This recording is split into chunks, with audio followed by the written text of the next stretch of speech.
మన సంప్రదాయంలో సైన్స్ ఉందా? లేదంటే సైన్స్‌లోనే సంప్రదాయం మిళితమై ఉందా? అసలు సైన్స్‌కి, సంప్రదాయానికి ముడిపెడితే దాన్ని ఎట్లా చూస్తారు మీరు? వాస్తవానికి మన ఆచార సంప్రదాయాలు ఏవైతే మనకి పూర్వం నుంచి చెప్పుకుంటూ వచ్చారో అవన్నీ కూడా సైన్స్కి చాలా దగ్గరగా నిలుస్తాయి. చాలా దగ్గరగా నిలుస్తాయి సైన్స్కి. ఎందుకు చాలా దగ్గరగా నిలుస్తాయి అని చెబితే, మనకు ఆచారం ఎప్పటి నుంచో ఉంది. దాంట్లో సైన్స్ ఇప్పుడు వెతుక్కోవాలి. ఇది ఎందుకు చేస్తున్నారు, వీళ్ళు ఎందుకు చేస్తున్నారు. సైన్స్ ఉంటుంది, భూతదయ ఉంటుంది, దానికి అవసరమైనటువంటి కుటుంబ పాలన వ్యవస్థ ఉంటుంది. అన్నీ చాలా సక్రమమైనటువంటి సమపాళ్లలో సమిష్టిగా ఉండేటటువంటిదే హిందూ సమాజం. ఇప్పుడు మీకు ఉదయాన్నే లేవాలి బ్రాహ్మీ ముహూర్తంలో. సైన్స్ అంగీకరిస్తుందా, అంగీకరిస్తుందా? బ్రాహ్మీ ముహూర్తంలో లేస్తే మంచిది. Early to bed, early to rise చెప్తూనే ఉన్నారు కదా. ఇది ఇవాళ వీళ్ళు చెప్పారు. మరి ఇది ఎప్పటి నుంచో ఉందిగా మనకి. బారెడు పొద్దెక్కిందాకా లేవ్వేరా అని తిట్టేవాళ్ళ కదా మన వాళ్ళు. కాబట్టి అది సైన్స్కి నిలుస్తుంది. తర్వాత మీరు తీసుకొచ్చేటటువంటి పూలు అన్నీ దేవుడి కోసం తీసుకొచ్చే వాటిల్లో అరోమా థెరపీ ఉందా లేదా? ఉంది కదా. సైంటిఫికేనా? మీరు నీళ్ళని తీసుకున్నారు, ఆ నీళ్ళు ఇంకెవరు ముట్టుకోవడానికి వీలు లేదు, మంచిగా పెట్టి శుభ్రమైన వస్త్రాలు కట్టుకున్నప్పుడు మాత్రమే అందులోంచి నీళ్లు తీసుకోవాలి, లేకపోతే తాకూడదు.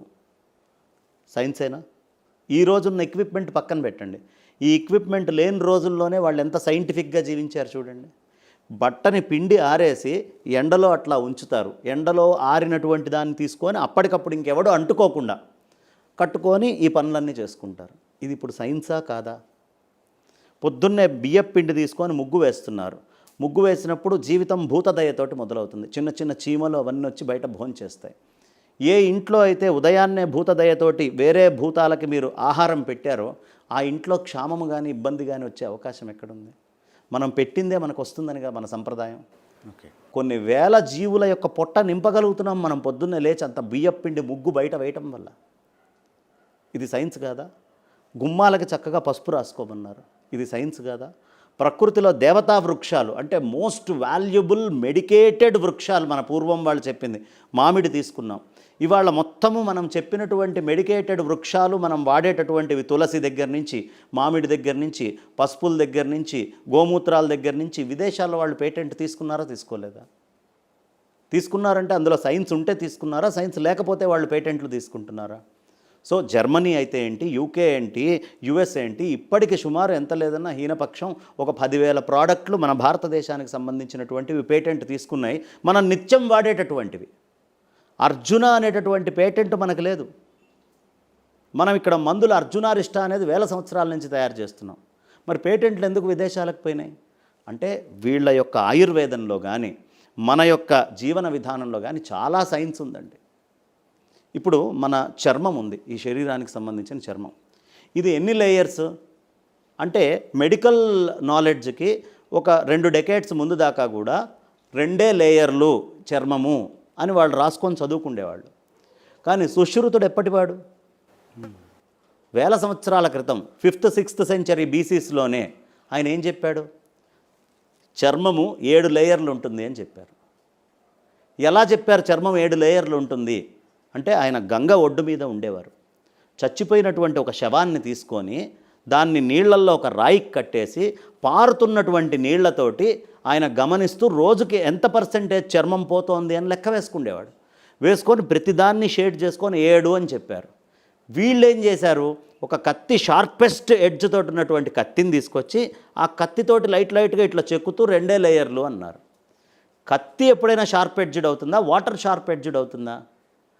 సో అంత సైంటిఫిక్గా మన పూర్వీకులు రీసెర్చ్ చేసి దీనికి అవసరమైనటువంటి విధానాలు అంటే అంత సైన్స్ని ఇంబైబ్ చేసేవాళ్ళు మన పూర్వీకులు. ఈ సైంటిఫిక్ విషయాలన్నింటినీ ఇంబైబ్ చేసి తీసుకెళ్ళి ముందర పెట్టేవాళ్ళు. సో ఇవన్నీ మనకు తెలియాలి.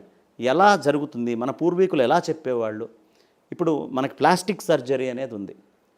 1790లో బ్రిటిష్ వాళ్ళు ఆ రోజు అచ్చు వేసే పేపర్లలో పూణేలో ఒక కుమ్మరి అతను ఇక్కడ ప్లాస్టిక్ సర్జరీ అంటే చర్మాన్ని ఇట్లా తీసి ఆ చర్మంతో ముక్కుని ఇట్లా మూసేశాడు.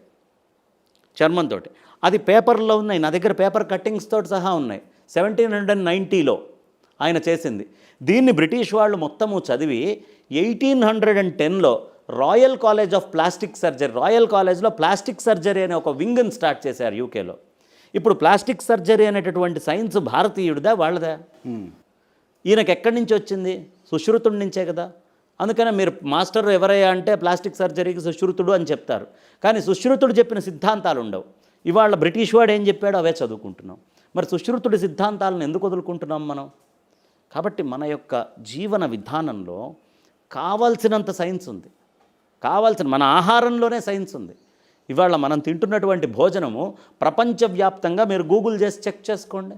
భారతీయులు తినేటటువంటి ఆహారం, హిందువులు తినేటటువంటి ఆహారంలో వాళ్ళు వాడే అల్లం కానీ, వాళ్ళు వాడేటటువంటి మిరియాలు కానీ, వాళ్ళు వాడేటటువంటి ద్రవ్యాలు ఏవేవైతే ఉన్నాయో అవి మోస్ట్ సైంటిఫిక్. ఇవాళ anti fungal, anti bacterial, anti వైరల్గా ఉండేటటువంటి ద్రవ్యాలు ఏవైతే ఉన్నాయో వీళ్ళు 70% అవే తింటున్నారు అని మనం జస్ట్ గూగుల్ చేసుకోవచ్చు చదువుకున్న ఎవరైనా. మనం తినే తిండి పదార్థాలని, ఇంత తిండి పదార్థాలు వాళ్ళు తినరే. వాళ్ళు ఏదో కాస్త ఆ పిజ్జా బేసుల్లోనూ బ్రెడ్ బేసుల్లో ఏదో కూరలో నింపుకొని తినేవాళ్ళు. ఎన్ని రకాలైనటువంటి వంటకాలండి మనకి. అన్ని రకాల వంటకాలు సైన్స్ కాదా?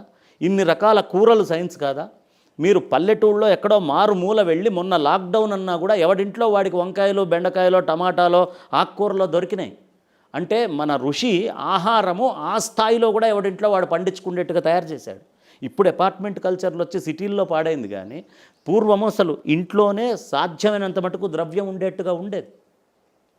ఇదంతా సైన్స్ కాదా? అంటే సైన్స్లో మనకి ఏది ఆరోగ్యమో చూడటం ఒకటి, ఆ ఆరోగ్యకరమైంది ప్రొడక్షన్ కూడా ఏ ఇంట్లోకి ఆ ఇంట్లో విడివిడిగా దొరికేట్టు.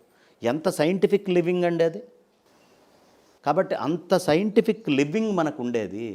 గోదావరి జిల్లాల్లోకి వెళ్తాం, వెళ్ళినప్పుడు వాళ్ళు అన్నం పెట్టినప్పుడు ఆవ పెడతారు. ఎందుకు? గోదావరి నీరు ఏదైతే ఉందో ఆ నీరు కొంచెం మందం, దానికి ఆవ పెడితేనే బాగుంటుంది. అంటే ఆ ఆహారపు అలవాటును అక్కడ చెప్పింది ఎవరు? మన సంప్రదాయంలోనేగా, మన ఆచారాల్లోనే ఇది ఉందిగా. అంటే మన వాళ్ళకి చాలా సైంటిఫిక్ నాలెడ్జ్ ఉంది, ఆ లైఫ్ స్టైల్లోనే సైన్స్ ఉంటుంది. కాబట్టి వీళ్ళు చేసేటటువంటి పనిలో సైన్స్ ఎంత అనేది వెతుక్కోవడమే తప్ప ఇది అన్సైంటిఫిక్, ఇది నాన్ సైంటిఫిక్ అని అనవసరంగా ఖండించాల్సినటువంటి అవసరం లేదు. ఓకే, ఏవో ఒకటి రెండు మూఢనమ్మకాలు ఉండొచ్చు కాక, అవి మధ్యలో చొప్పించి ఉండొచ్చు, అది ఏ కల్చర్లో అయినా రావచ్చు. కానీ 90% ఉన్నటువంటి జ్ఞానాన్ని 10% చిన్న చిన్న మిస్టేక్స్ వల్ల ఖండించకూడదుగా, అవి సంస్కరించుకోవాలి. కాబట్టి 90% మన లివింగ్ స్టైల్ చాలా గొప్పదని ప్రపంచం అంగీకరిస్తాం.